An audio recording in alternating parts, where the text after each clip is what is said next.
Today's Monday Motivator has to do with managing your calendar. Friends, one of the biggest questions I'm asked, and it was asked several times in our list of help me's, is how do I keep business hours to business hours? When you're an entrepreneur, it's completely addictive to work because you love what you do. You love serving your clients, and you know that if they're not happy, you're not done.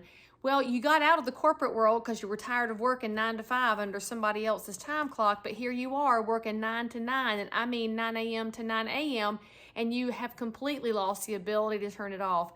A quick reminder for you, when you say yes to one thing, you're saying no to something else. There's just a finite amount of time in the day. You have a finite amount of energy. So if you want to keep your business hours to business hours, the first thing you have to do is decide what your business hours are going to be. Some of y'all are early birds like me. I would love for my business hours to start at 4 a.m., but I don't think any of my clientele would like that. So my business day runs from 7 a.m. to 7 p.m.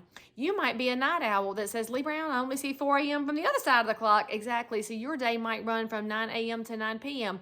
It doesn't matter what the parameters are, but you have to start by setting them, friends, and you are the only one that knows what your hours should look like. So if you want to keep your business hours to business hours, here's what you do. Change your voicemail. Hey, Leigh Brown with One Community Real Estate here. Hey, I'm available for your real estate needs from 7 a.m. to 7 p.m., Monday through Friday. Weekends are by appointment only. And then, y'all, I can choose. If I want to work outside of my hours, I can. I'm an entrepreneur. I have that freedom. But I've also given some guidelines to the general public that says, hey, this woman's available 12 hours a day, but if I need her outside of that, I may have to wait for a minute. Y'all, that's a skill we should all learn again in life, is how to wait just a minute and cool our jets and let somebody else get back to us and give them a little bit of grace for having the need to sleep and see their families and breathe, frankly. And if you have chickens like me, go hang out with the chickens.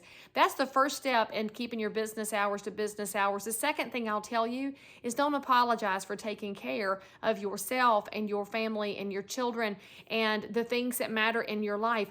If you need to go to church, you need to make that a priority. And you should not tell people, well, I'm booked. That's bad training we've done for years in real estate, is tell people, well, you're booked. Well, if your client thinks that you're booked with another client, they want to be number one. Everybody wants to be number one.